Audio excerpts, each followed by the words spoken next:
We've got the blue line for the police service and The red for the fire. Yes. So what we call a thin blue line. The thin blue line, but it's got different lines now. Yeah. Can I ask you, are you allowed to wear that? Yes. This can be bought off many stores. Both, so it's not part of the uniform, is it? No, I just wear it to show my gratification for the livestock. But it's not part of the uniform, right? No. Do you know, to a lot of members of the public, they see this as let me see, what's the word? Tyranny. A lot of the public don't like that, especially the fact that it's not part of the uniform. And I'm sure you're not supposed to wear it. And also, what it does, it's disrespectful to the Union Jack. Why is it disrespectful? Welcome to one of the most tense and eye-opening audits you'll see. A single camera, a public building, and a flag. Sounds simple, right? But as you're about to witness, it's anything but. This isn't just about colors stitched onto fabric. This is about symbols of power, identity, and who gets to decide what authority looks like. On one side, a citizen armed with nothing but questions and the law. On the other, police officers who see the flag as pride, but critics call it a distortion of national identity. The confrontation will spiral from casual small talk into legal threats, accusations of terrorism, and even surveillance warnings. Stick with us, because what starts as a polite chat about uniform accessories transforms into a masterclass in accountability versus authority. And trust me, you won't want to miss the way this plays out. What you're filming, that's all? Yeah, just feels the headquarters, isn't it? Yes. Hey, you don't see that every day. I'm a police officer, that's all. Oh, are you? Okay, Yeah. What's your shoulder number? Why do you need to know that? Because you just said you're a police officer. Yeah. I am. 1317. That's my ID. Okay, thank you. Yeah. That's all right. How are you? Yeah, fine, thank Just you. finished work, or? I'm just asking what you're doing here filming, that's all. Oh, okay, yeah. I thought you're just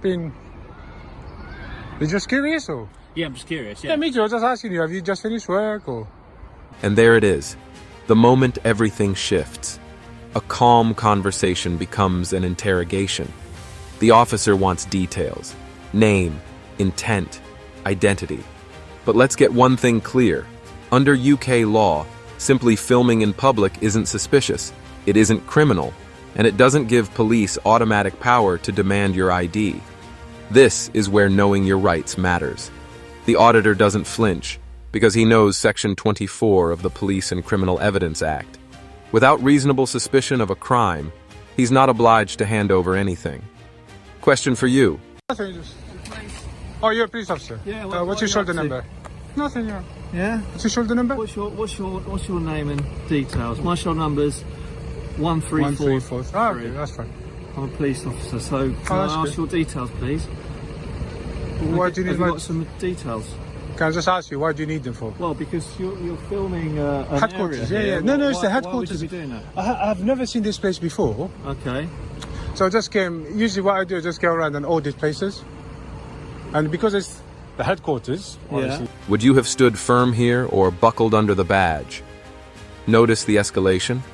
We've now leapt from just curious to counter-terrorism. That's a heavy word, one that changes the entire tone of the encounter. Suddenly, a man with a camera isn't just a taxpayer with questions. He's being reframed as a potential national security threat. The brilliance of the auditor's response lies in its simplicity. He keeps asking, "Do you suspect me of terrorism?" And the officers can't commit. This tug of war isn't about terrorism at all. It's about authority. It's about whether vague laws can be stretched to intimidate someone who knows exactly where the legal lines are drawn.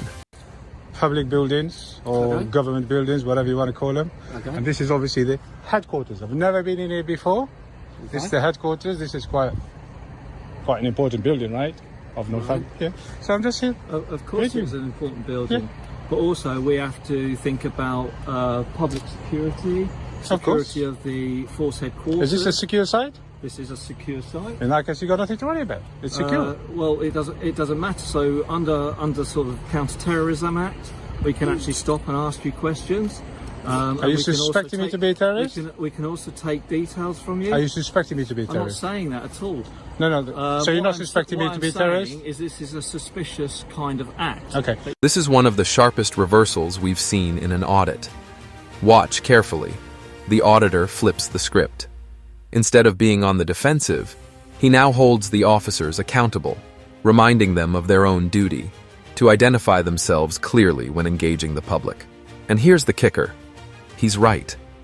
Police policy requires name or badge number, but the public has no obligation to reciprocate without cause.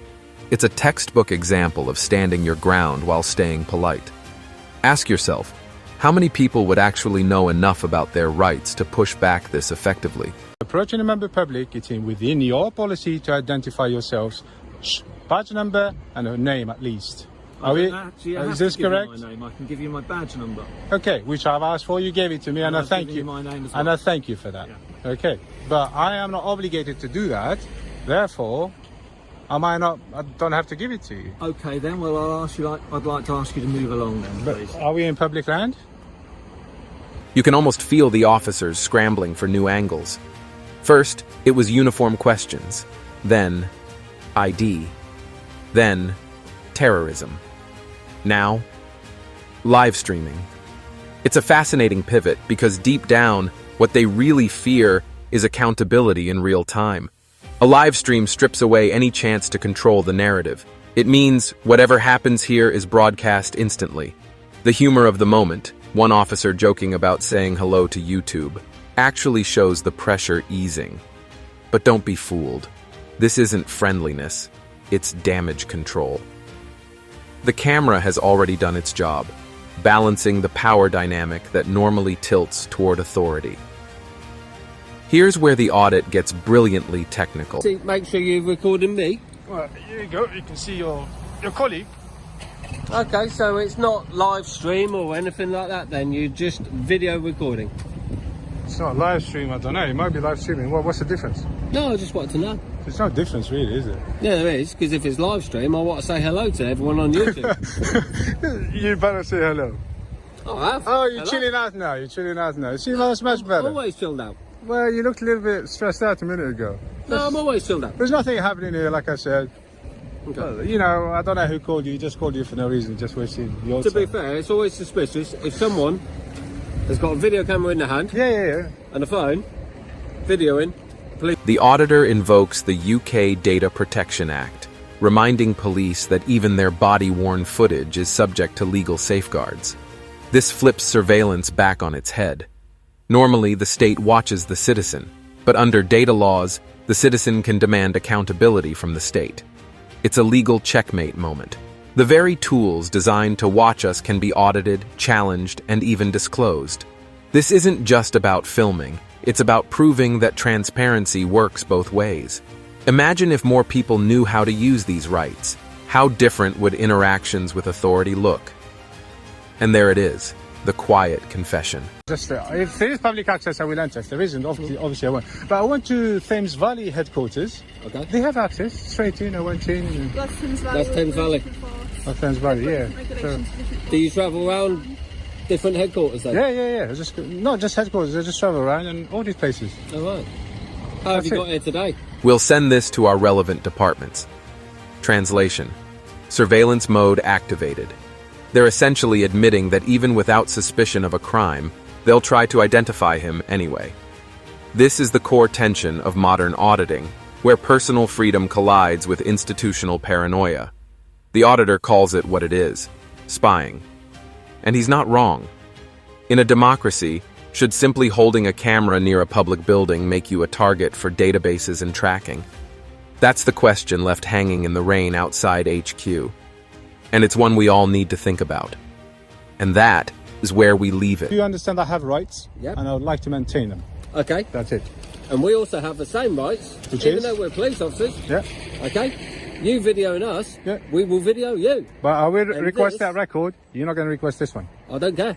As far as I'm concerned, the information on here will be sent to our relevant departments and they will try and identify yourself. And if you're any kind of... So are you going to spy? Versus law, intimidation versus rights. What we saw today wasn't just an audit, it was a live test of democracy in action. The auditor never broke the law, never trespassed, never threatened. All he did was ask questions and refuse to surrender rights he wasn't legally obliged to give up. Yet look how quickly the conversation escalated. from uniform patches to terrorism accusations to surveillance threats. Guy over there, first he was being polite, and the next thing I know, he's called everybody. He came out straight into my face, blah blah blah. Well, yeah, because it is a strange thing to be doing. Well, it's strange. It's not illegal. It's not a crime. No, it's not a crime. There you go then. However, They're trying to.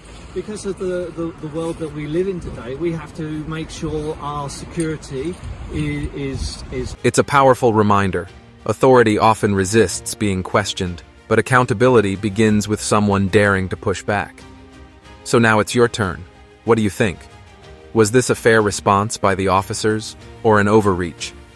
Drop your thoughts in the comments, hit like if you found this breakdown eye-opening, share it with someone who needs to see it, and don't forget to subscribe for more jaw-dropping case analyses. Stay sharp, because knowledge is your strongest defense. There's a school right next to I know there's a school right there, but like I said, I've already said that to you. I'm not here to film the children. I understand that, but what It's not my fault they built a school over there. I'm not here to film the children, and if I was, it makes no difference. I understand that. You made that very clear, okay? And I do understand that. But All right then. So stop mentioning the children, What I please. want you to understand is, if you're putting it on YouTube, The thin blue line, but it's got different lines now. yeah. Can I ask you, are you allowed to wear that? Yes. This can be bought off many stores. Both, so it's not part of the uniform, is it? No, I just wear it to show my gratification for the lifestyle. But it's not part of the uniform, right? No. Do you know, to a lot of members of the public, they see this as let me see, what's the word? Tyranny. A lot of the public don't like that, especially the fact that it's not part of the uniform.